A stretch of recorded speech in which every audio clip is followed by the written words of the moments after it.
Olá, pessoal, tudo bem? Seja bem-vindo a mais um FocoCast. Tamo junto aí em mais um episódio e hoje nós temos uma presença de uma pessoa que dispensa apresentação, né? Tem bastante tempo que eu conheço, acho que vai aí uns 4 anos, 4, 5 anos, e é uma pessoa que inspira todas as vezes que a gente fala com ela, a gente aprende algo novo, a gente sente mais humano também, né? Que é uma pessoa que é muito querida, não só por mim, mas como a Ellen também. Eu sempre comento, inteira, né? Pela viu? Foca inteira. É até interessante que a gente participou da corrida, né? E aí muitos funcionários acabou conhecendo o senhor. E aí a gente comentou, né? Na época, o Capitão Fabrício vai estar aqui hoje. E o pessoal, nossa, que legal, a Tati lá embaixo comentou, então ficou bem marcado até para os meninos aqui da Foco. Então, muito bem-vindo, Major Fabrício, ao nosso FocoCast. É um prazer imenso ter o senhor aqui. E seja bem-vindo aí, que essa conversa nossa, nesses minutos que a gente for ficar aqui, seja muito produtiva. Boa noite, Wesley. Boa noite, Ellen. Obrigado pelo carinho, pela atenção comigo e com a instituição Corpo de Bombeiros Militar de Minas Gerais. É um prazer para nós estarmos aqui. Obrigado. Boa noite a todos também que estão acompanhando o FocoCast. Parabéns pelo trabalho que vocês desenvolvem no âmbito da cidade de Uberlândia e região. E para mim é uma satisfação muito grande ter a oportunidade de vir aqui nesse bate-papo, conversar com vocês, apresentar um pouco mais a respeito da rotina do Corpo de Bombeiros Militar, do trabalho que a instituição desenvolve no âmbito de todo o estado de Minas Gerais e falar um pouco também sobre assuntos do dia a dia, assuntos pessoais. Para vocês entenderem, para quem não conhece o Major Fabrício, muito parabéns, né, que recentemente aí fez essa transição, né, de capitão para major. Nós vamos falar um pouco mais disso também. Parabéns aí em nome de toda a Foco. E toda semana a gente faz um conteúdo, a gente traz um conteúdo diferente, voltado não só para o mercado imobiliário, que a Foco Imobiliária ela é focada em compra e venda de imóveis, foco consultoria imobiliária. Então a gente trabalha auxiliando as pessoas a alcançar aí a realização do sonho, tanto para morar como para investir.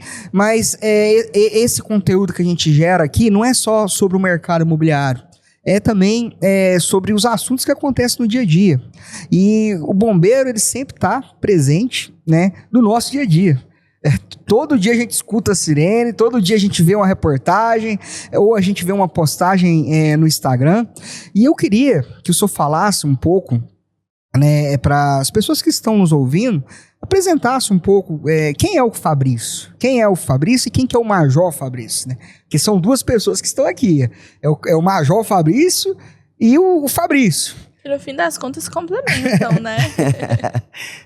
Justamente, Wesley. Obrigado pela pergunta, Wesley.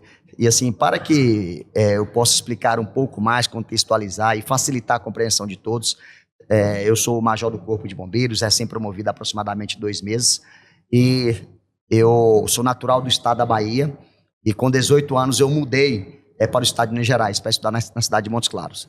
Então, todos os dias, quando eu ia de casa para o colégio, eu passava na frente do Corpo de Bombeiros.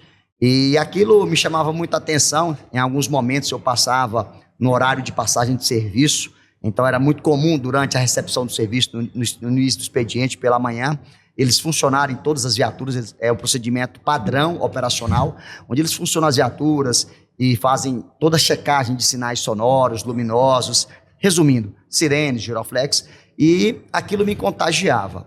Até quando eu tive a oportunidade de prestar o concurso do Corpo de Bombeiros, e no ano de 2004 eu ingressei na instituição. Atualmente eu estou com 17 anos no Corpo de Bombeiros Militar de Minas Gerais.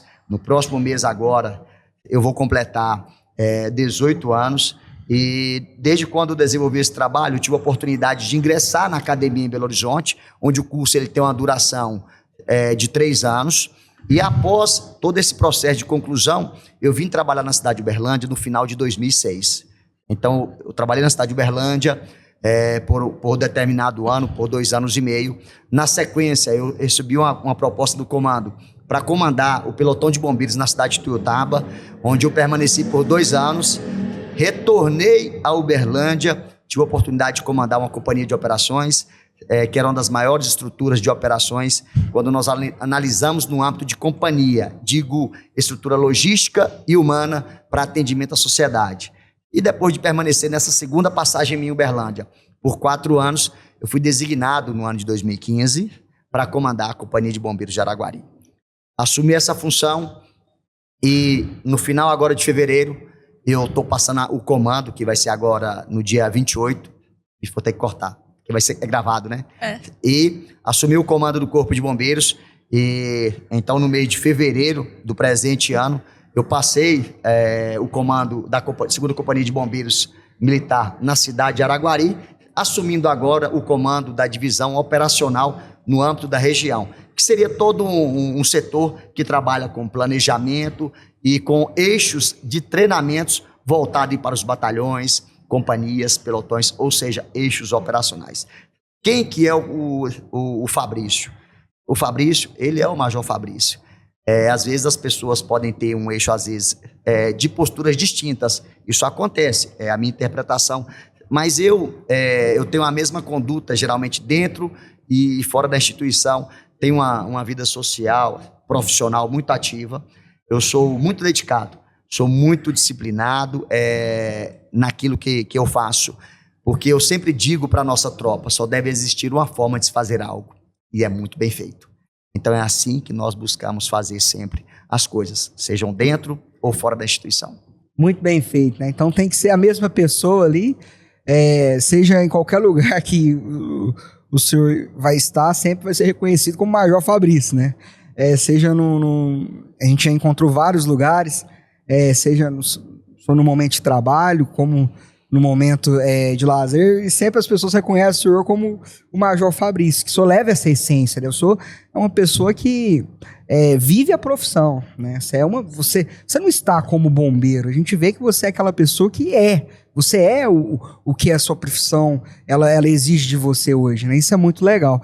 Voltando um pouco, né? Só comentou que você passava na porta do bombeiro, né, na infância. Hoje em dia, lá em Montes Claros. Quantos anos o senhor tinha na época? Na época eu tinha 18 anos de idade. 18 anos. Então é um jovem, né, ali, né? Saindo da adolescência para entrando na fase adulta. Na fase adulta. E todo mundo sonha em ou ser jogador de futebol, né? Ou ser policial para atirar nos miliantes aí, né? Quem tá infringindo a lei, ou ser um músico, né? A gente tá muito na onda do funk, né? Ou ser um ator famoso, uma atriz, ou hoje a gente tá vivenciando também a onda da internet, né? Ou ser um influencer. O que passava na cabeça do senhor com 18 anos de idade? Não, eu quero ser bombeiro. Porque o que a gente imagina, né, bombeiro? Porque hoje a gente sabe que o bombeiro não é só quem apaga fogo. Porque todo mundo pensa que o bombeiro tem um fogo ali e é o bombeiro que resolve, né? A gente sabe que a corporação, ela tem vários outros segmentos, né? Não é só a parte de ir lá, deu uma ocorrência, tem que sair correndo para socorrer com urgência. Tem outros também, tem outras ocorrências sem incêndio, né? Outras, né? Sim. Justamente, Wesley, até parabenizo você pela pergunta, e isso aí é muito interessante, porque até os meus 14, 15 anos, o meu sonho era ser jogador de futebol. Mas ali, no eixo dos meus 15 anos, eu observei que a habilidade não era suficiente para seguir essa carreira. Na hora de escolher, você às vezes ficava mais por último, né? Não, vai no gol, fica lá para pegar a bola, né? Ou então tinha que levar a bola para jogar, né? Mas, na verdade, com os 15 anos eu observei que eu não tinha essa habilidade. Eu sou de uma família de 3 filhos. E o meu irmão, ele chegou a treinar no Corinthians. O meu irmão, ele tinha uma boa habilidade no âmbito de futebol. Ele treinou no Corinthians, residiu uma época em São Paulo. E eu observava que ele tinha uma boa habilidade. Nós somos uma faixa etária muito próxima, diferença de 1 ano e 8 meses. Ele é mais velho que eu. Mas eu observava que eu ficava muito aquém. Quando eu fazia uma análise ali criteriosa, seria uma crítica construtiva. E aí eu observei com meus 15 anos que realmente eu teria que desenhar numa outra profissão. E aí quando eu mudei para Montes Claros para estudar, confesso que eu não sabia qual profissão que eu seguiria. E aí o fato de passar realmente na frente do quartel todos os dias para poder deslocar para a aula fez com que aquilo me despertasse a atenção. E aí eu ingressei no Corpo de Bombeiros. No início era tudo novidade, Sim. porque eu não sou originário de família com tradição militar. E nos primeiros 6 meses, para mim, tudo era muito novidade, mas no transcorrer do curso ali, após 6 meses, eu tive a convicção de que era aquilo mesmo que eu queria. Eu digo isso e eu ressalto muito isso para as pessoas, que eu permaneci porque eu sabia que era aquilo. Eu digo para as pessoas também, independente de qual fase da carreira, momento, faixa etária a pessoa está, se ela não está satisfeita com aquilo, ela tem que dar uma pausa e posicionar naquilo que realmente a faça feliz. Porque eu sempre ressalto muito que a felicidade é algo que está dentro de cada um de nós. Não tem nada melhor do que você amar aquilo que você faz. Não. Isso é muito prazeroso. Alguns relatam questão de uma estabilidade, uma posição financeira. Com certeza, são valores, atributos que agregam muito. Mas o principal é fazer aquilo que nós amamos. É como eu vejo vocês, fazendo aquilo que vocês amam. Então, é onde eu me encontro. Isso te traz até mais prazer, né? De fazer, de estar presente, de estar sempre fazendo aquilo do seu melhor. Porque, querendo ou não, quando você ama o que você faz, você dá o seu melhor. E às vezes você dá o seu melhor sem você nem perceber que você está dando o seu melhor. Que é aquilo que você ama mesmo. Queria perguntar para o senhor se nesse começo seu, teve alguém que te inspirou a permanecer ali? Teve alguma pessoa que trabalhava, que estava ali no seu meio, que te inspirou a permanecer nessa carreira? Eu vou ser bem sincero, viu, Ellen? Como eu sempre fui e sou. Todos eles me inspiraram. Porque eu observava em cada um dos meus colegas, em cada um daqueles que eu tinha oportunidade de fazer estágio nos batalhões da capital, Sim. seja um batalhão da região central, seja uma estrutura em Contagem. Eu observava em cada um deles uma vontade de vencer e de servir indescritível. Então, movido por esse espírito, agregando aos valores que até então eu trouxe, né, do processo de formação aí, na minha vida e de herança daquilo que meus pais me ensinaram e que eu aprendi com a minha família e na escola, eu observei que realmente aquele servir era algo que me movia muito, me motiva muito. E hoje, sempre eu digo para as pessoas, o problema da sociedade, o problema do outro, não que eu me vitimizo com isso, mas é o meu problema. O que eu posso fazer para poder atenuar, solucionar, buscar a resolução daquele problema? Então, eu tenho a obrigação e o dever legal de solucionar os problemas, cuja competência é constitucional do Corpo de Bombeiros, mas nós podemos fazer sempre mais. E é nesse ímpeto de fazer mais que quando eu tomo conhecimento de toda e qualquer situação relacionada a um outro problema, que não seja o meu segmento, mas eu busco, de maneira pontual, organizar informações, ideias, planejamento, para que nós possamos solucionar aquela circunscrição. É muito bacana isso que o senhor está vendo, que o senhor está falando, que é importante, isso chama comprometimento, né? Sim. E a gente está vivendo hoje uma sociedade que está faltando comprometimento em muitas áreas, né, da sociedade, né? Eu lembro que hoje as pessoas me perguntam muito, o senhor deve escutar muito isso. O que a pessoa tem que fazer para ter o resultado? O que ela tem que fazer para ser um profissional de alta performance? E a gente sempre fala que o primeiro passo é você ser comprometido. Você tem que ter as pessoas que inspiram você, óbvio, as pessoas que te apoiam, você tem que estar do lado delas, mas você tem que ser comprometido com o seu propósito, né?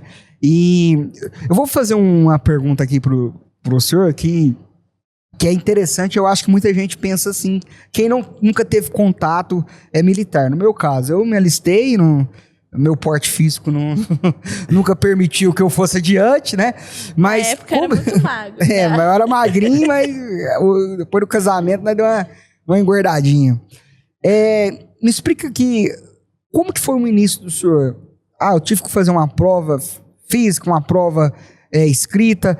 Hoje, para a pessoa entrar na corporação, qual que é as etapas que ela tem que seguir?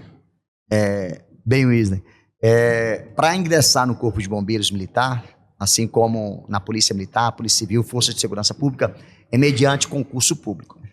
E no caso do Corpo de Bombeiros, são várias etapas. A primeira é uma prova de múltipla escolha, aliada a uma redação, algo dissertativo. Então, conseguindo essa aprovação, você evolui para as demais fases. Existem 2 plataformas, ou seja, 2 concursos para ingresso no Corpo de Bombeiros Militar. Um é você prestar o concurso e ingressar pelo nível de soldados. que é o que nós chamamos curso de formação de soldados. Então, é toda uma carreira no ciclo de praças ali estabelecida. A outra forma de você entrar é no curso de formação de oficiais, onde você ingressa para fazer parte do ciclo de oficialatos. Mas qual que é a diferença, Major? A diferença é que existe toda uma graduação, todo um processo escalonado. Então, nós temos os níveis na instituição de soldado de segunda classe, soldado, cabo, terceiro sargento, segundo sargento, primeiro sargento, subtenente. Esse é o ciclo de praças. E nós temos o ciclo de praças especiais, que são provenientes daqueles concursandos aprovados no CFO, curso de formação de oficiais, que aí cadete primeiro ano, cadete segundo ano, cadete terceiro ano, formado após a conclusão do curso de 3 anos, ele alcança o posto de aspirante, onde ele permanece por 6 meses e após uma avaliação, uma espécie de um estágio, período probatório, durante esse aspirantal de 6 meses, ele sendo tudo posicionado de maneira satisfatória, preenchendo os requisitos, ele é promovido a segundo tenente. Posteriormente vem primeiro tenente, capitão, major, tenente-coronel e coronel. Então existem 2 níveis. É como se, para melhor esclarecer, se ele entrasse na base da pirâmide ou posicionasse no meio da pirâmide. Uhum, entendi. Então tem um nível... Ele que escolhe aonde ele quer atuar, ou tem uma pré-seleção que ele é escolhido? A partir do momento que ele ingressa na instituição, nós trabalhamos com todas as habilidades. Eu até digo muito que uma das principais funções de nós, gestor público, assim como um gestor na área privada, é identificar as qualidades e as habilidades de cada um das suas estruturas de RH e posicioná-los onde nós encontramos os melhores resultados. Só que na iniciativa privada é uma situação, entre aspas, mais satisfatória. Porque se você precisa de alguém de marketing, às vezes você já procura no mercado alguém com essa habilitação. No caso da instituição Corpo de Bombeiros, não. Mediante concurso, aqueles que obterem melhores resultados, eles ingressam. Respeitado a prova discursiva, ele vai passar por alguns exames físicos e exames médicos. Aprovados, nós recebemos um grupo de militares para poder posicioná-los em funções estratégicas, seja atividade fim, atendimento de rua, seja uma função administrativa, seja uma outra função dentro da instituição. Só que nós recebemos um determinado grupo, nós temos que observar a habilidade de cada um deles e fazer a posição onde nós conseguimos extrair o melhor de cada um deles. Essa é uma das maiores virtudes do gestor público. Incorporar o comando, né, pelo que eu percebi, não só avalia a questão física. Porque também precisa, né, de um profissional de qualidade em outras áreas também, né? Sim. Então você que está assistindo a gente, que às vezes não tem aquele porte físico atlético igual o Major tem aqui, você pode, né, também passar pode fazer parte da corporação, se passar pelos processos. Nós sempre dizemos, Wesley, e eu pontuo muito, que com força de vontade, nós conquistamos tudo aquilo que nós queremos. Então, você que está assistindo aí, se você tem força de vontade, se você tem vontade de fazer parte do ciclo da instituição Corpo de Bombeiros Militar de Minas Gerais, dedique-se, empenhe e faça acontecer. Por que eu digo isso, Wesley? Porque anualmente nós fazemos uma bateria de exames, uma bateria de exercícios, uma bateria de atividades físicas, atividades de força, atividades aeróbicas e anaeróbicas. E nós temos que alcançar resultados mínimos. O colaborador, o servidor público, ele tem que apresentar um resultado mínimo para ele fazer parte daquele grupo. Mas, Major, se ele não alcançar esse resultado, ele vai participar de um processo de treinamento, um acompanhamento durante um determinado período para que depois ele possa retornar, que eu digo assim, ao exercício das suas funções devidamente habilitado. Porque nós temos que estar preparados para tudo, Sim. a todo e qualquer momento. E vocês pregam isso diariamente, né? Pregamos isso diariamente. Eu vou narrar assim, só para contextualizar melhor, esclarecer para vocês. Por exemplo, um determinado dia, era numa quarta-feira, eu recebi um chamado no início da noite. Um telefonema de um comandante de pelotão, na cidade de Tuiutaba, o comandante de pelotão de Tuiutaba. Isso deve ter em torno de 4 a 5 anos. a respeito de uma grande ocorrência num tanque de armazenamento de etanol hidratado. O incêndio, a princípio, ele começou mediante uma descarga elétrica e atingiu um dos tanques de armazenamento de etanol hidratado. Era um tanque de 20 milhões de litros de etanol. É uma cifra muito alta. Só que, conectado àqueles tanques, nós tínhamos mais 3, sendo um de 20 milhões de litros e mais 2 de 10 milhões de litros de etanol. Nossa. Resumindo, era incêndio para vários dias. E eu saí de casa na quarta-feira, fui voltar para casa no sábado à noite. Então nós temos que estar prontos, condicionados, fisicamente e emocionalmente, para o cumprimento da missão, a hora que ela exigir. Isso aí. E falando um pouquinho sobre algumas missões, eu queria perguntar para o senhor se tem alguma das missões que você já fez, qual foi a que mais te marcou? Porque eu acho que é muitas, né? É muita coisa, é muita história. Mas eu acredito que tenha uma ali que te marcou bem, assim, que pode ter te... Até mesmo eu acho que pode até ter te mudado como pessoa, né? Porque eu acho que são vários processos, várias coisas que passam no decorrer de 18 anos de carreira, 18 né? anos de carreira. 18 anos de carreira. Então eu acredito que o senhor já passou por muita coisa, né? Justamente, Ellen. Na verdade, nós que temos já um determinado tempo de carreira e já tivemos a oportunidade de atuar em diversas frentes, então algumas delas nos vêm mais à tona. Sim. Aquelas de maior vulto, aquelas que mais nos chamou a atenção devido à fala de uma das vítimas, Sim. devido a uma situação que nós observamos uma criança ou algo de natureza similar. E assim, eu tenho várias que recordo, algumas de atuação considerável. Eu lembro aqui de um incêndio em um frigorífico na cidade de Araguari, onde essa ocorrência se deu num domingo, entrou para nós por volta das 21 horas e nós circundamos 24 horas de operação.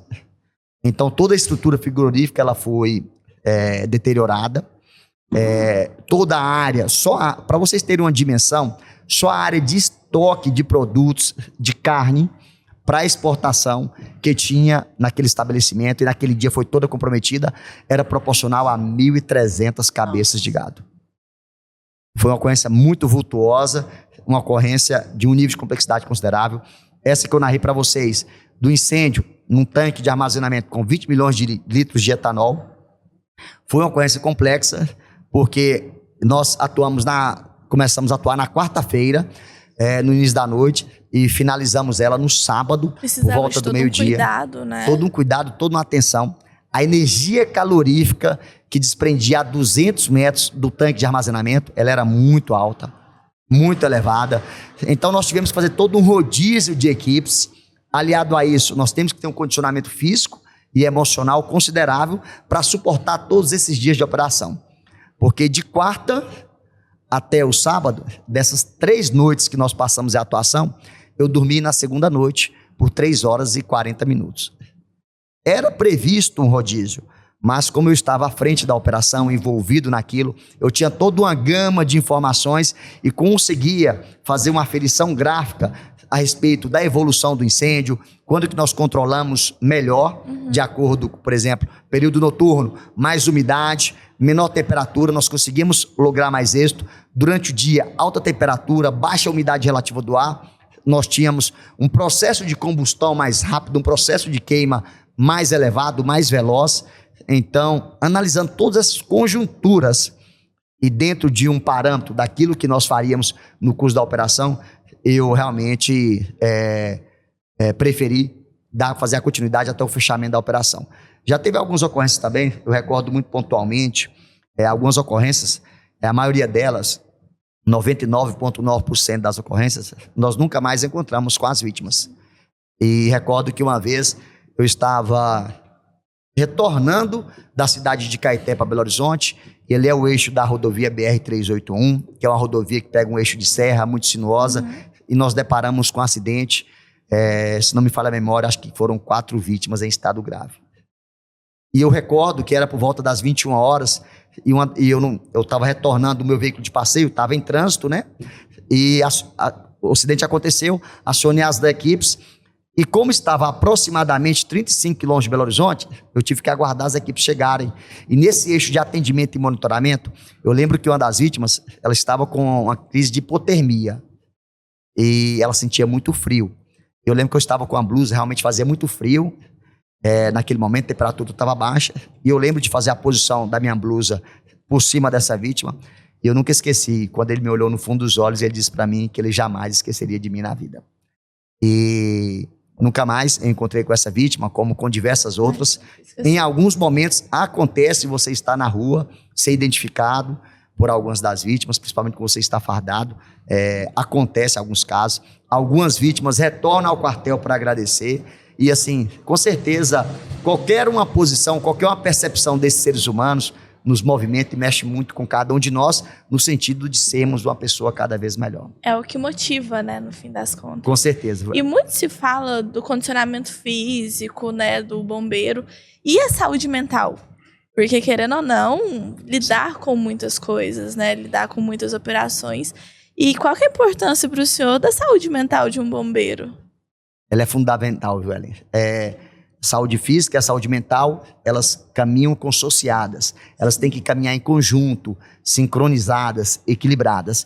E para isso, nós temos todo um corpo clínico de especialistas dentro da instituição Corpo de Bombeiros Militar para atender e servir a cada um de nós. Então, nós temos médicos, nós temos psicólogos, nós temos dentistas, ou seja, vários eixos da saúde para proporcionar realmente esse suporte para a nossa estrutura de RH.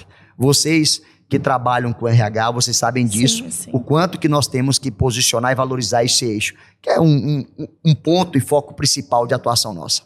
Com certeza. Isso aí é extremamente importante. Até eu acho que a câmera que está apontada pro senhor está pegando a plaquinha bem atrás, está escrito resiliência. A capacidade aí, né, de se recuperar de situações de crise e aprender com ela.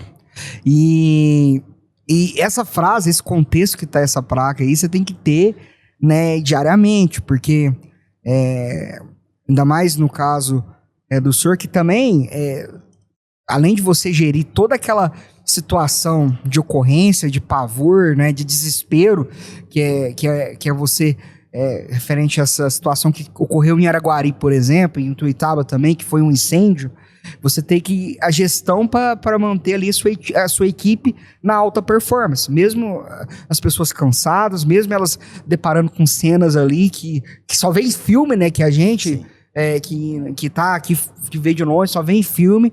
Você tem que ter uma mente bem saudável e também saber gerir pessoas, né? Eu queria entrar nessa parte de gestão. Nesse tempo de 18 anos, como no Corpo de Bombeiros, qual que é o tempo que o senhor ficou na parte de gestão de pessoas? Fazendo reflexão aqui, eu fiquei 3 anos na academia, então são 15 anos de formado. E durante todo esse tempo, eu sempre estava em um setor ou outro com gestão de pessoas. E a grande maioria dele, vou dizer, mais de 85%, dessa minha profissão nesses anos aí, foi à frente de equipe grande, de um time grande. Quando eu digo um time grande, eu estou falando de uma equipe já comandei equipe de 30 pessoas, na sequência fazendo um paralelo evolutivo aí, 50 pessoas, 250 pessoas, 120 pessoas, então, ou seja, sempre com um número considerável de pessoas, e não há como você desvencilhar, Wesley. As pessoas, como naturalmente cada um de nós vamos ter algumas questões de natureza pessoais, profissionais. Então, diversos momentos, eu tinha, às vezes, um colega de trabalho, alguém que fazia parte do meu grupo de gestão, que chegava lá e estava com a mãe no tratamento oncológico. E estava com o irmão no tratamento oncológico, em estágio terminal. Então, você tem que lidar com todas essas nuances, equilibrar tudo isso. Eu sempre busco o processo de valorização do ser humano com a entrega de resultados. Isso é fundamental para toda e qualquer organização. Então você tem que lidar com tudo isso. É como se você, entre aspas, tivesse que exercer um bom eixo de psicologia, trabalhando com esses profissionais e ao mesmo tempo buscando para que eles trouxessem para o Corpo de Bombeiros Militar um equilíbrio, um discernimento para entregar o melhor para a sociedade, que é excelência naquilo que nós fazemos. Major Fabrício, falando nessa questão de gestão, vocês recebem um treinamento para implementar essa cultura? Porque eu acredito que o comando de bombeiros, né, assim, a corporação que fala, né? Sim, corporação, o corpo de bombeiros, a instituição, ela tem que ter uma cultura, né? Sim. E porque eu falo isso aqui na empresa, né? A gente tem que todo dia lutar para que as pessoas que estão perto da gente, hoje a gente tem mais de 100 pessoas aqui envolvidas no processo, elas venham ter a nossa cultura, que é ter disciplina diariamente. E para ter alta performance, como diz a empresa, né? Foco, né? Quem tem foco tem resultado. E quem é a pessoa que tem foco? É quem tem disciplina. É quem tem resiliência, que é a palavra que acabamos de falar. Quem é que tem foco? Aquela pessoa que muitas das vezes fala não, né, para as suas próprias vontades, para os seus próprios pensamentos e acredita naquele propósito, acredita que para ela ter o direito, né, de ter a alta performance, ela tem que cumprir o dever de ter a constância, de ter a disciplina, de ter a força de vontade, de ter a determinação. Vocês recebem um treinamento também falando para trabalhar essa parte da cultura dentro da incorporação? Durante esses 3 anos do processo de formação, no curso de formação de oficiais, nós temos uma série de disciplinas. Disciplinas voltadas para a área jurídica, disciplinas voltadas para a área de exatas, principalmente essa área de engenharia civil, disciplinas voltadas para a gestão de recursos humanos, disciplinas voltadas para chefia e liderança, ou seja, é um arcabouço de produtos que nos é apresentado para que nós possamos ter toda essa estrutura, essa formação e entregar esse resultado na gestão do nosso time, na gestão da nossa equipe e, consequentemente, na entrega da excelência de resultados para a sociedade. Nós temos, então, toda essa gama, Wesley, de informações e, ao longo da carreira, nós realizamos também treinamentos, cursos periódicos, por exemplo, para que nós pudéssemos, hoje, para que na instituição, um capitão, ele possa ser um major, ele tem que fazer uma pós-graduação em gestão pública. Então, ali nós temos a oportunidade de observar diversas disciplinas, diversos conteúdos voltados para a gestão de RH, voltado para todo esse conjunto, esse arcabouço de gestão pública. Mesmo depois de formado, você tem ali a reciclagem. Sim. Né? A última gestão, a última pós-gestão pública que fiz tem 2 anos. E atualmente eu estou no posto de major e todos os militares no posto de tenente-coronel, para promoção a coronel, eles precisam fazer uma outra pós-graduação voltada também para a gestão pública. Ou seja, é uma gama de formações, atualizações que nos são fornecido como alimento para que nós possamos ter todo esse arcabouço aí de gerir todos esses militares, essa equipe, fazendo a gestão das pessoas, como eu sempre digo, para entregar o melhor resultado para a sociedade. É isso aí. E, Major, acostumando agora com Major, né? Acostumado. Eu vou citar uma situação que acontece muito na nossa profissão, um exemplo. Às vezes a gente que está na parte da gestão vai acompanhar um corretor, que é um profissional que trabalha com a gente, e chega lá na visita, apresenta o projeto, seja um empreendimento, uma casa em condomínio, um terreno, uma área. E no final do atendimento, a gente sempre, né, convida o comprador, né, a fazer uma proposta. Ou às vezes ele mesmo se propõe, eu quero fazer uma proposta. E várias situações, às vezes a gente confiando que o corretor está preparado de ter ali a ficha proposta para o candidato a comprar, o cliente, ele poder assinar essa ficha proposta. E se a gente depara com situações de tipo, o corretor vira e fala, eu esqueci a ficha proposta. Eu tô aqui no campo de batalha, eu tô aqui na guerra, e esqueci uma das principais ferramentas que vai fechar aquele negócio, que é a ficha proposta. Às vezes ele esquece de pegar na imobiliária, ou esquece no carro que ficou em algum lugar, porque ele tá ali junto com o gestor dele. E no campo aí de operação de vocês, você já se deparou com alguma situação que vocês precisou de uma ferramenta e um companheiro ou alguém ali que fazia parte da equipe era responsável em levar aquele objeto, aquela ferramenta que ia ajudar naquela determinada operação e deixou vocês na mão? Não. Confesso que eu nunca vivenciei isso. É até mesmo porque... Tá vendo, corretores? Aí vocês querem ter alta performance, vocês têm que ter se comprometido. Que eu falo com eles. Organização, né? Eu uso vários exemplos. Um exemplo, imagina você vai consultar, vai fazer uma cirurgia para tratar um problema de saúde ou questão estética também. Aí você se depara com um profissional da saúde, que é o médico, o cirurgião, e chega lá na hora H, lá na hora da operação, na hora da cirurgia, o médico fala, vixe, esqueci o bisturi. Vou pesquisar aqui na internet para ver o que eu posso substituir. Anestesia, né? Vamos fazer sem. Esqueci a anestesia, vamos fazer sem. Que credibilidade aquele profissional da saúde vai passar para você? E é igual o vendedor. Se ele não está preparado para aquela situação de venda, que credibilidade que ele vai passar para o cliente? Né? Por isso que eu fiz essa pergunta, porque a cultura militar, né, a cultura... bombeiro tem alguma coisa a ver com militar? Sim, tem, sim. Tudo a ver, né? A cultura militar, ela é forjada na disciplina, no comprometimento, né? Você tá ali defendendo o seu companheiro, você tá ali defendendo a vida, acima de tudo é a vida, né? O trabalho em equipe é muito forte, sim. Né? A disciplina e o comprometimento é fundamental para se alcançar um resultado de alta performance. Então, nós temos uma posição que eu sempre relato muito na instituição e trato muito com as nossas equipes. Só deve existir uma forma de fazer algo. É muito bem feito. Então, o que eu digo em relação a isso aí, Wesley? Não só em relação aos colaboradores da Foco, mas de todo e qualquer segmento. Nós temos que ter toda uma preparação cultural e disciplinar de fazer um checklist. Se porventura, no caso de vocês, vão atender um cliente... pode acontecer, um caso ou outro, mas se porventura acontecer, teria que ser uma maneira hiper esporádica, porque a pessoa teria que ter uma cultura, uma disciplina, de fazer um checklist, preparar o seu material e conseguir entregar todo o resultado para fidelizar e efetivar aquele negócio. Você antecipar, né? Você antecipar, você sabe que você vai ter o problema, você sabe que você vai ter aquela situação. Eu prego muito isso com os meninos, que cara, você sabe que você vai passar por aquilo ali.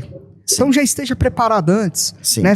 Você vai enfrentar uma situação de incêndio, então você já tem que ter o seu equipamento ali de máscara, de proteção. Você não sabe o que você vai lidar ali, né? Não sabe. Na hora que você chega, que você vai conseguir ver a dimensão, o que você vai ter que fazer. Não dá para posicionar ou deixar uma ferramenta para trás. Então, assim, se porventura em algum segmento isso acontecer, vou citar um exemplo no caso do empreendimento de vocês, faltou detalhe para que ele alcançasse uma alta performance. Talvez isso seja suficiente para não se concluir o negócio. Sim. Se a pessoa não fidelizou nada ali, pode ser que ele retorne à sua residência, mude de opinião. Se aquele colaborador não entregou uma alta performance, com certeza... nós temos hoje bons colaboradores no mercado. E nós temos que, eu acredito, e nós temos que acreditar na sociedade. Com certeza. Então, vai ter um outro de alta performance que vai ofertar aquilo. E ele vai concretizar. E, Major, falando da alta performance, porque a gestão é uma gestão bem conduzida, ela exige também a alta performance do gestor. E eu bato muito nessa questão aqui da gestão, porque... para as pessoas que estão assistindo a gente entender que por trás da correria, que às vezes você ir para uma operação, você vê bombeiro socorrendo um acidente, socorrendo uma ocorrência de incêndio, você vê aquela correria. Por trás daquilo ali existe uma gestão de pessoas, né? Existe um planejamento, existe uma organização, né? E é o sucesso de qualquer negócio. Sim. Planejamento, organização, o engajamento, né? Disciplina. No caso nosso especificamente, exige toda uma gama. Existe toda uma gama de treinamento físico, de equilíbrio de natureza emocional, treinamento técnico. Então, quando as equipes elas assumem o serviço no início da manhã, elas fazem um checklist, uma conferência de toda a estrutura logística, e o nosso gestor de equipe, ele faz uma avaliação de toda a estrutura de recursos humanos para que nós possamos fazer a posição daqueles militares e encontrar os melhores resultados. Mas, no atendimento do Corpo de Bombeiros, Para cada um de nós é inadmissível nós chegarmos na operação, na ocorrência e faltar uma ferramenta. Porque talvez aquela ferramenta é a que vai fazer a diferença entre a vida e a morte. Então, nós temos todo um zelo, toda uma cautela nesse sentido aí, no sentido de posicionar diversas etapas: treinamento, condicionamento técnico, físico, emocional, recepção dos serviços, checklist, conferência de todos os Só toma cuidado que tem uma abelhinha aí, ó. Toma cuidado pra ela não deixar o presente, fazer uma tatuagem aí do senhor aí. Tranquilo. Toda uma estrutura e materiais para que nós possamos chegar na operação e ter toda aquela estrutura logística à disposição para utilizar as melhores ferramentas, as mais combinadas e lograr o melhor êxito. Legal. Fazer mais uma pergunta pro Major? Tem um monte, né? Só que se a gente for. É porque é uma coisa muito legal. Né? É interessante porque, assim, é um mundo que pra gente é muita novidade, né? Então, o senhor vai falando aí, a gente vai imaginando várias situações. Eu queria entender também um pouquinho, que o Wesley falou no início até, sobre quais são as gamas onde que o corpo de bombeiro atua, né? Porque não é só o incêndio, tem muito por trás. E é um pouco mais, queria que o senhor contasse pra gente um pouco mais sobre. Senhor aí, feita aqui na Foco. Muito obrigado. Fica à vontade. Na hora. Obrigada. Obrigado. Em relação Só aceita uma água, um café, um Red Bull, uma cerveja. Não. Só uma água mesmo. Obrigado. Em relação à sua pergunta, Ellen,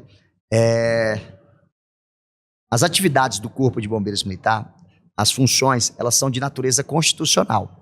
Sim. Estão previstas na Constituição do Estado de Minas Gerais, Constituição Estadual, estão previstas na Constituição Federal e englobam uma série de atividades. Ações de combate a incêndio. Quando nós falamos combate a incêndio, nós manifestamos combate a incêndio em edificações, que nós temos horizontais, verticais. Combate a incêndios florestais, sim, incêndios voltados para eixo de vegetações. Atendimento pré-hospitalar, que é o sistema resgate. Sim. Ações de proteção e defesa civil, que são atividades preventivas que antecedem possíveis sinistros. Ou seja, são mecanismos adotados no sentido de, se porventura o sinistro acontecer, nós já temos condições de minimizar aquele risco ou atuar efetivamente. Ações de proteção e defesa civil, ações de salvamento, seja ela voltada para ambiental ou, no caso, salvamento de pessoas em diversos eixos, né?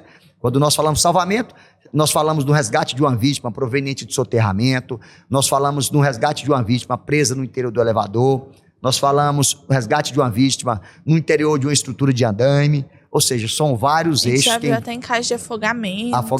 Né? Que aqui na região tá tendo bastante, né? Devido a essas cachoeiras que a gente tem, vira e mexe a gente vê algumas coisas. Sim. Então, vira e mexe a gente vê o corpo de bombeiro ali atuando e socorrendo e salvando nesse sentido. Sim, atividade de mergulho compreende uma atividade do corpo de bombeiros, a atividade também de prevenção e combate a incêndio, atividades de processo de segurança contra incêndio e pânico. O que seria isso? Seriam os projetos de incêndio, os projetos de combate a incêndio das edificações, entre aspas, assim dizendo, que são os meios preventivos alocados no interior das edificações, como aqui nós temos sistema de extintores, de maneira que, se porventura o sinistro ocorrer, nós possamos ter uma resposta imediata e efetiva até a chegada das equipes do Corpo de Bombeiros. Ou seja, tem toda uma malha de atuação, tem toda uma estrutura cuja competência é constitucional do Corpo de Bombeiros Militar. É gigante, né? É muito grande, é um eixo bem abrangente. Porque às vezes a gente tem muito, né, essa ideia de que é só fogo, é só incêndio, e não, é muita coisa por trás. E falando um pouquinho também, porque a gente conheceu boa parte também do pessoal que trabalha com o senhor através da corrida de bombeiros, né? Isso. Foi muito interessante, a gente participou ali. E eu queria que o senhor contasse pra gente um pouquinho sobre essas ações, será que a gente pode chamar assim, sim, que é feita, né? Inclusive, esse mês também a gente vai participar referente às mulheres. A gente está em contato aí que a gente vai participar também dessa corrida que vai ter com as mulheres, pela homenagem ao Dia das Mulheres, com com o pessoal do Corpo de Bombeiro. E aí eu queria que o senhor contasse também sobre isso, porque é interessante, é uma forma que a gente traz também de não ter só o Corpo de Bombeiro ali nessas ações, nessas ocorrências, mas de uma forma mais abrangente também. E o porquê que vocês decidiram que vocês têm esse tipo de ação? Bem, o Corpo de Bombeiros, então, ele prescreve saúde, bem-estar físico e emocional. E quando nós trabalhamos esses eixos, nós temos, então, uma série de ações, como projetos de responsabilidades sociais, voltados para a atividade aquática, como, por exemplo, Bombeiro Mirim, Projeto Golfinho, cuja finalidade é ensinar as pessoas a dirigir. Nós temos projeto social chamado Motociclista Seguro, cuja finalidade é orientar, despertar, ensinar aos condutores de motocicletas a respeito do risco, né, iminente quando se relaciona a outros veículos. E, aliado a isso aí, nós desenvolvemos aqui na cidade de Araguari no ano passado, então foi a primeira edição da Corrida do Corpo de Bombeiros. Nesse ano vai ter a segunda edição e é um prazer ter toda essa atuação conjunta novamente aí da Foco conosco e diversas empresas aí aliadas num propósito comum, ou seja, divulgar mensagens, informações, ações relacionadas ao bem-estar físico e emocional. Legal. E não é só o Corpo de Bombeiro que participa? Não. No caso de ações como essas aí, elas são voltadas, são extensivas a toda a sociedade, fica aberto, facultado a toda a comunidade. E para nós é um prazer ter a oportunidade de recepcionar e participar dessas ações junto com toda a sociedade. Muito legal. Eu acho interessante ter esse tipo de conversa para as pessoas entenderem que não é só fogo, né? Não é só acidente. A incorporação, né? Ou é corporação? Corporação. A corporação, ela tá presente aí em várias áreas da sociedade, né? Sim. E falando um pouco disso, eu vi que na corporação a gente tem médicos, bombeiros, né? Sim. A gente tem engenheiro também, Nós temos engenheiros, nós temos um quadro de especialistas. Nós temos médicos, engenheiros mecânicos, nós temos dentistas, psicólogos. Tudo que faz parte do corpo ali de bombeiros. Sim. Entendi. Nós temos todo esse quadro de especialistas também para atender a todos os eixos da instituição. Legal. Então é um grupo ali forte que se fortalece, né? Então não é só ter a pessoa, o soldado, que eu posso falar, o militar que fica lá fazendo a operação, né? Por trás disso também tem quem cuida mentalmente dessa pessoa, quem cuida da saúde dele, né? Isso é interessante, né? E Uberlândia, a gente tem uma estrutura boa para vocês militares, não tem, Major? Sim. Em relação, às vezes, a uma cidade menor, Uberlândia é bem estruturado. E o senhor já observou, assim, em relação a parte de animal ali, né? Eu vejo que às vezes tem que resgatar um gatinho que entrou no buraco, um cachorro que ficou com a cabeça presa numa grade. Sim. Eu vejo que tem muito isso, né? Às vezes uma cobra que apareceu no quintal do vizinho, um gambazinho, sempre ali já aconteceu aqui na imobiliária, uma coruja entrar aqui dentro e a gente pedir socorro a vocês para ajudar a gente a resgatar.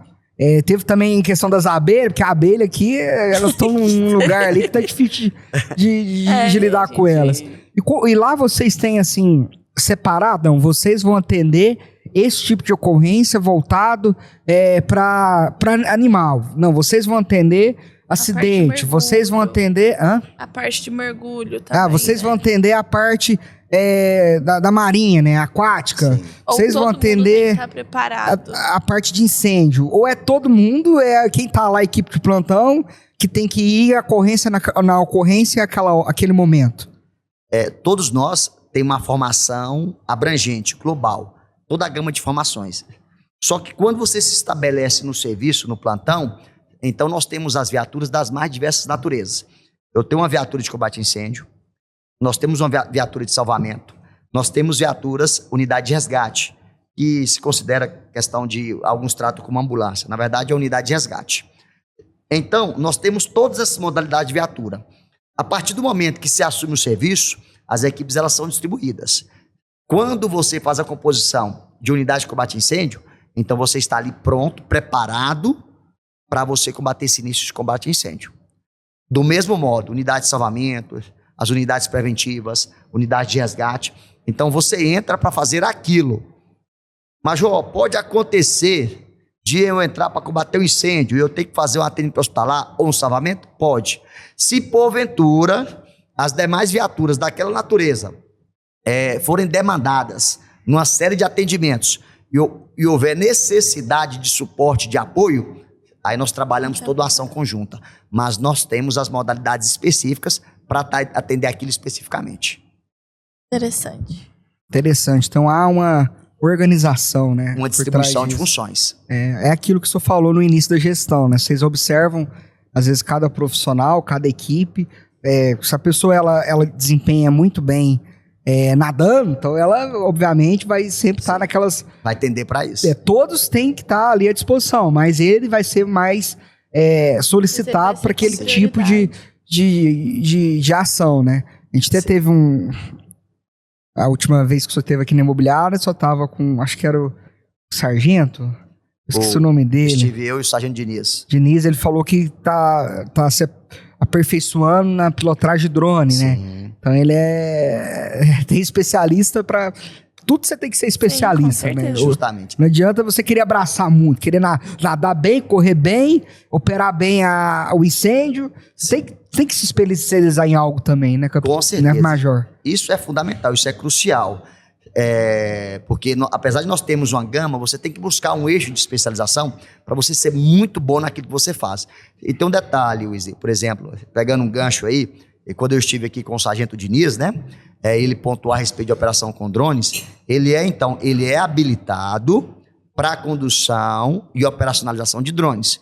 Então, alguns sinistros, nós fazemos um bom mapeamento aéreo, um bom monitoramento aéreo, porque aquilo é uma plataforma de observação para que nós possamos implementar as melhores conduções para o atendimento daquela ocorrência, para a solução daquela demanda estabelecida. Legal.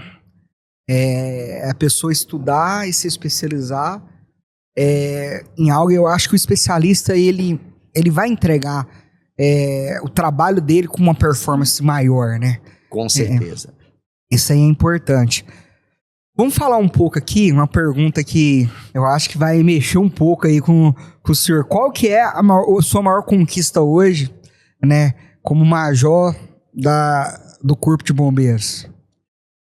Eu diria que talvez a minha maior conquista seja o processo evolutivo pelo que eu passei, as informações que eu recebi da minha família num processo de consciência, de educação, de presteza, de serenidade, de equilíbrio, de discernimento. E uma gratidão no coração relacionada a cada uma daquelas pessoas que passaram no meu ciclo da vida e que, observando cada uma delas, como você, como a Esley, como a Ellen, e cada uma das pessoas que eu tenho um convívio no dia a dia, ou que em algum momento no percurso da minha vida estiveram comigo, e eu pude observar o exemplo, os melhores exemplos de cada uma delas, e buscar essa adaptação na minha vida. Eu lembro que há 22 anos, conversando com um colega meu, hoje ele é cirurgião vascular em Salvador, e nós éramos amigos de infância, e ele disse para mim uma frase que eu nunca esqueci. Ele falou assim, que ao ser humano não é cabível de mudança drástica. Nós não podemos dormir e acordar diferentes. Mas a cada um de nós cabe um processo evolutivo e nós sermos melhor no amanhã, melhor à frente. Então eu acho que cada um de nós tem as suas habilidades, as suas qualidades, e eu particularmente procuro, como um leitor da vida, extrair o melhor de cada uma das pessoas e tentar implementar na minha vida. Com certeza, seja um homem cheio de falhas, mas eu procuro ser melhor a cada dia. Confesso, Isler, que é isso que mais enobrece a minha alma, o meu coração. Eu digo tudo isso porque você deve pensar assim, eu esperei talvez uma outra resposta. Só que a vida às vezes nos prega umas surpresas que não são tão simples, mas que nos traz um aprendizado muito grande. Eu digo isso, Isler, eu vou narrar só um exemplo para você. Foi o exemplo que mais mexeu com a minha vida. Foi o exemplo mais difícil da minha família. A minha mãe era uma mulher que ela tinha uma alimentação balanceada. A minha mãe era uma mulher que nunca perdeu a noite de sono. A minha mãe nunca fumou, nunca bebeu. E com 64 anos, durante exame de rotina, minha mãe foi diagnosticada com um câncer no esôfago, através de endoscopia. Isso foi em março de 2015. Nós estamos falando vai completar 8 anos. Iniciou-se todo um tratamento e eu nunca esqueci, na primeira consulta oncológica, o médico perguntar para minha mãe assim, se ela fumava. E ela, na maior humildade, ela disse que não. Aquilo partiu os nossos corações. Porque eu comecei a questionar, mas por que minha mãe? Pessoa de bem, humana. E além de tudo isso que eu disse para vocês, a minha mãe pedalava todos os dias, 30, 40 minutos. Todos os dias. O meu pai dela era de ferro, né? Impecável. Sim. Impecável. A saúde dela, ela reunia todas as condições clínicas para ter um bom tempo de vida. Já o meu pai, hipertenso, nós tínhamos uma preocupação com o meu pai. Já minha mãe, nós ficávamos, entre aspas, um pouco mais tranquilos. Quando ele deu esse diagnóstico, eu lembro que foi no hospital, um centro oncológico aqui na cidade de Uberlândia, eu entrei em desespero na hora. Esse foi o momento mais difícil da vida do senhor? Com certeza. Com certeza. Nada se comparou àquilo. Nós saímos do centro oncológico e eu cheguei no estacionamento sem chão. Sem chão. E eu lembro da minha mãe olhar para mim e falou assim, calma, meu filho. Vamos manter a calma. Nós vamos vencer. E minha mãe começou a fazer químio, rádio. E quando nós falamos a respeito de organização, existe o processo também de valorização das pessoas. Valorização. Você não imagina a gratidão que eu tenho pela instituição Corpo de Bombeiros, por cada um dos meus gestores. Você não imagina. Eu sempre tive muita, mas a partir desse momento, ela foi algo indescritível. Eu não consigo descrever. Porque na época, eu fiz a produção de um documento e preocupado com a minha mãe, eu sabia que minha mãe ia enfrentar a químio, a rádio, apesar da fé, da confiança nossa, da motivação, eu tinha medo de perder minha mãe. E minha mãe fez uma série de sequências de químio, de rádio, aqui na cidade de Uberlândia. Acompanhei a minha mãe durante esse período. Frequentamos muito tempo o Hospital do Câncer. Hospital de Clínicas, aqui da cidade de Uberlândia, a quem eu tenho uma gratidão muito grande. Que eles não lograram o êxito da minha mãe. Mas o quanto de pessoas e vidas que eu vi passar naquele corredor e começava a observar que o maior valor da vida estava ali nas pessoas. Minha mãe fez químio, fez rádio, precisou fazer posteriormente uma esofagectomia, que é a extração completa do esôfago com a elevação do estômago. Extrai-se o esôfago e eleva-se o estômago. E houve algumas complicações posteriormente ao ciclo cirúrgico. E 6 meses e meio após o diagnóstico da minha mãe, nós perdemos nossa mãe dia 2 de outubro de 2015. A vida nossa mudou assim, drasticamente, cabeça para baixo. É muito doído, muito doloroso. E o que fica para mim de lição hoje, eu e minha mãe, que nós éramos muito unidos, era uma união muito bonita de se ver. Eu, por várias vezes, fui abordado no corredor dos hospitais e as pessoas elogiarem o carinho, o amor, a atenção, mãe e filho. E eu lembro de dizer para uma mulher, uma senhora, ela estava com a mãe dela, que era idosa, também hospitalizada no hospital de clínicas da UFA. Eu lembro que o dia que ela me abordou no hospital e ela me entregou um livro, ela disse assim, é muito bonito de ver a união de vocês. Eu disse a ela que toda união de mãe e filho, pai e filho, ou simultânea, que ela era aquela.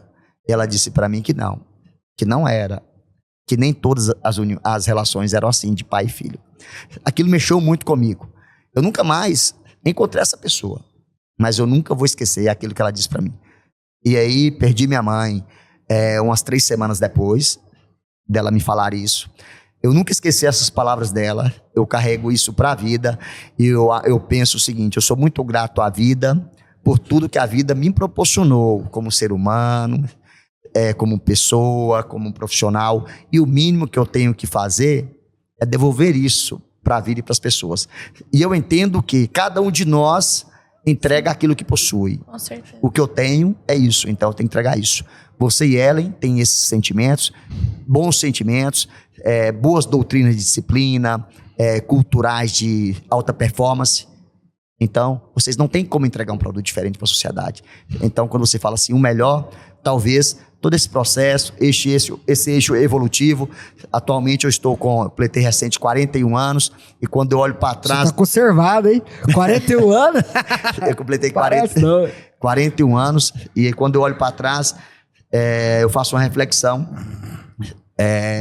em termos de ser humano, de pessoa, de onde eu saí, o que eu evoluí, onde eu estou, e o que eu posso melhorar a cada dia, entregando sempre o melhor para as pessoas. Porque na vida nós oferecemos aquilo que nós temos. Isso aí é legal, isso é importante. E essas palavras que o senhor falou é muito bonita. Até cheguei a arrepiar aqui, que às vezes quando a gente pergunta qual que é a sua maior conquista e tal, muita gente fala, minha conquista é o material, ou é o meu cargo, ou é algo, né, mais assim, material. E o senhor falou que a maior conquista é as pessoas, né? Isso aí é importante, né? Você valorizar os momentos, valorizar, né, vida, as pessoas que estão perto de você, né? Tá grato, né? Porque no fim das contas, se não fosse por muito das coisas que aconteceu, talvez o senhor não estaria onde que tá hoje, né? Pelo aprendizado que a sua mãe deixou, pelo aprendizado que você teve da sua família, porque no fim das contas, o que vai valer mesmo é o que a gente evoluiu, é o que a gente realmente se tornou. Sim. Porque de nada vai adiantar o dinheiro, de nada vai adiantar a vaidade, se não for para ter ajudado alguém, mudado a vida de alguém e sucessivamente a nossa vida mesmo ter evoluído, né? Porque no fim das contas, a gente fala que a foco é sobre pessoas. Que no fim das contas é sobre pessoas. E eu acho que é isso que move. Isso que nos move, né? De ajudar, de contribuir, de ser ajudado. Porque a gente acha que ajudar, a gente está fazendo muito pelas pessoas, né? Mas no fim das contas, a gente mesmo está se ajudando quando a gente ajuda alguém. A gente mesmo está evoluindo quando ajuda alguém, né? E a gente ajuda as pessoas, não é só...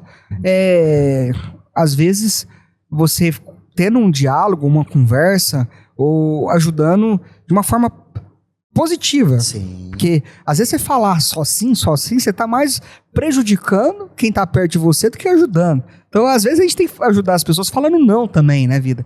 E só deve usar muito não também diariamente. Às vezes alguém querendo dar um jeitinho, ou você ajudar aquela pessoa, às vezes a pessoa falar, eu quero fazer isso, alguém que está sob o comando do senhor, você identifica que ela não é boa naquilo, ela é boa em outra coisa, né? E você falar não para ela é também uma forma de você conduzir ela no caminho da evolução, né? Isso aí é importante.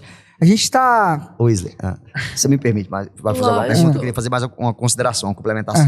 Tá, sim. Você citou, eu comentei aí que eu era muito grato à instituição, e eu não disse assim o porquê.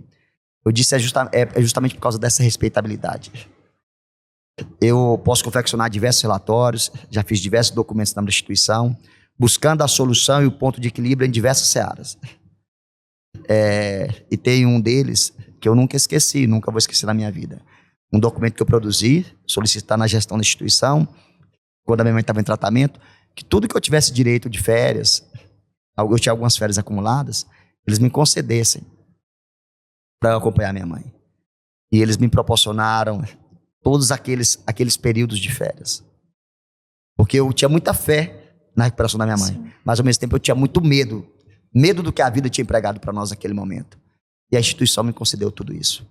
Eu recordo que uma vez eu estava dentro do hospital de clínicas, visitar minha mãe cedo. Naquela noite eu tinha dormido em casa, porque eu já iria trabalhar no outro dia cedo. Minha mãe agravou naquela noite o estado de saúde dela, para o clínico dela. E eu, de dentro do hospital de clínicas, liguei para o meu comandante. Eu lembro que eu chorava ao telefone e eu disse a ele que naquele dia eu não tinha condições de trabalhar. Eu precisava de ativar mais umas férias. E de imediato, ele falou, não, você pode permanecer aí, você está de férias a partir de hoje. Eu nem fui pro trabalho mais. E então, assim, toda essa gratidão vem daí. Você disse uma coisa também que eu achei muito importante. Na vida não é dizer só sempre sim, sim, sim. Só que nós podemos utilizar uma linguagem, uma comunicação harmônica, não agressiva. E nós podemos posicionar um sim ou não. Nós podemos posicionar um sim e fazer a pessoa sorrir. E em tese, alguns pensam que o não ela vai chorar. Mas nós podemos posicionar um não e ela também continuar sorrindo. Com certeza. Depende da forma como nós dizemos. Existe uma frase que ela diz muito sobre isso. A maneira de se falar é muito mais importante do que o conteúdo que se fala. Então, isso é fundamental, isso é crucial nas nossas vidas. Em diversos momentos, seja no atendimento ao público externo, ou um colaborador a nível de tropa, gestão de tropa, em diversos momentos eu tive que falar não. Mas eu sempre falo não e posiciono o porquê daquele não. Eu acho que o receptor, ele tem o direito de saber o porquê daquele não. E numa linguagem, numa comunicação, que não seja uma afronta. Acho que seja um acalento para ele, que ele possa entender e internalizar isso aí. Isso aí é importante, né? Facilita muito, muito. É muito diferente quando você fala o não por si só e o não com o porquê. Sim. Porque às vezes a pessoa tá num momento ali de afoitamento, né? Muito acelerado, no nosso caso mesmo, a gente trabalha muito acelerado, no caso do senhor. E às vezes ela não consegue pensar o porquê não. Quando você dá uma posição pra ela do não, mas por que isso? Ela faz sentido. Sim. Traz o sentido. E aí vocês falam assim, mas por quê? Mas, Major, a maioria das pessoas falam que a maior conquista é isso, é aquilo e tal. Eu sou muito grato às conquistas que eu tive na instituição, tudo que ela me proporcionou, me proporciona, os postos que eu já tive, as funções que eu já exerci. Eu sou muito grato ao posto atual, à função atual. Eu sou muito grato a Deus, à instituição, à sociedade, por tudo isso. Não é que isso não tenha relevância para mim, mas quando eu sento para você, eu posiciono para você esse exemplo da minha mãe, e eu digo para você que nós somos 3 filhos. E hoje, meu pai mora na Bahia, minha irmã mora em Montes Claros, meu irmão em São Paulo e eu em Uberlândia. Resumindo, cada um mora num local. O que fica de essência para nós? Se eu saí de casa com 18 anos, com 33 eu perdi minha mãe. Eu lembro que, naquele momento que eu perdi minha mãe, eu me questionei. Tem 15 anos que eu saí de casa. Por que eu saí de casa com 18 anos? Por que eu não vivi mais em casa? Você sai para buscar uma vida melhor, conquistar seus intentos, seus objetivos. Não estou dizendo que está errado, não. Mas o que ficou de tudo isso para mim? É que eu estou com 40 anos de idade, só tive a oportunidade de usufruir da minha mãe por 18 anos presencialmente. Então, assim, nós temos que fazer tudo enquanto nós podemos. Que amanhã talvez pode ser tarde demais. Não é desespero, é discernimento, é equilíbrio e fazer o que é certo na hora certa, mas aproveitar e viver as pessoas, porque uma das maiores essências e talvez, digo assim, o maior patrimônio que nós temos na vida é aquilo que nós oferecemos, é aqueles que estão à nossa volta. E isso que o senhor está falando tem total sentido no dia a dia também, né? Um exemplo, você está na corporação e quem está lá, seja na parte, quem que é o médico do corpo de bombeiros, quem que é o psicólogo, quem que é o comandante ou o militar que está lá representando, ele tem que amar o que ele está fazendo, ele tem que viver aquilo ali, porque o que a gente abre mão, né, no nosso dia a dia, só abriu mão de 18 anos longe da sua mãe, né? Mas 18 anos, 15 anos, 15 anos, 18 anos, mas teve um propósito, né? Sim. O senhor não saiu de lá, teve um propósito. Tantas vidas o senhor mudou, alcançou, salvou. É um legado. Eu prego muito isso. Cara, eu não aceito abrir os meus olhos de manhã e pisar no chão se eu não for acrescentar na vida de uma outra pessoa. Eu tenho que pisar para fazer a diferença. Eu não posso ser mais um, eu não posso ser um zero à esquerda, né? O zero à esquerda não serve para nada. Eu não posso ser uma pessoa para fazer peso na terra. Eu tenho que deixar o meu legado, eu tenho que deixar a minha marca. Falando um pouco aqui, a gente já está caminhando para os minutos finais aqui do nosso bate-papo, queria ficar mais, mas tem que deixar ainda conteúdo para o episódio 2, né, com o Major Fabrício, né? Uma pergunta aqui polêmica. Vamos caçar briga aqui agora. Nesses 15 anos que o senhor está em Minas Gerais? Eu já estou no estado de Minas Gerais há 23 anos. 23 anos. Nesses 23 anos, o senhor é mais mineiro ou mais baiano? Eu tenho um carinho e uma estima muito grande para a Bahia. E eu sou apaixonado por Minas. Eu diria que seria um baianeiro. Mas eu tenho que me declinar. Eu tenho que me declinar porque hoje eu me sinto mais mineiro do que baiano. Apesar de todo o amor, todo o carinho que eu tenho por aquela terra, por aquela gente. São 23 anos aqui em Minas Gerais, né? Então, já ultrapassou a marca da Bahia. Querendo ou não, pão de queijinho conquista, né? Pão de queijo pão de mineiro. Queijo mineiro, uai. Queijinho. Você já tá falando uai, já uai. Trem, uai, trem, sou, né? É isso aí. Queria agradecer a sua presença. Queria agradecer a todo mundo que nos assistiu aí. Espero que esse conteúdo tenha impactado você de uma forma positiva e que Deus venha iluminar a sua semana, que Deus venha iluminar aí os seus caminhos. E obrigado, Major, por essa oportunidade, esses minutos que nós ficamos juntos aqui. Você pode ter certeza que você impactou 2 pessoas, né? Com certeza.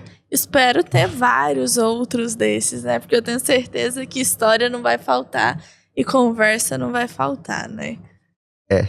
Wesley, Ellen, a recíproca é verdadeira, muito obrigado, viu? Gratidão muito grande estar aqui com vocês, bater esse papo. O exemplo de vocês, eu levo ele para diversos locais do mundo. Sempre que eu tenho a oportunidade de sentar com algum amigo e referenciar alguém como ser humano e como empreendedorismo, alguém com disciplina e com alta performance, eu sempre trago vocês à tona, posiciono vocês nas minhas palavras, para diferenciar e levar uma informação motivacional, referencial para aquela pessoa que eu estou falando. Obrigado pelo convite, um prazer estar aqui com vocês e espero que nós tenhamos algumas outras oportunidades de encontros aqui na FocoCast e em outros momentos aí que a vida nos proporcionar. Muito obrigado. Com certeza, obrigada. Obrigado, boa noite, bora pra cima.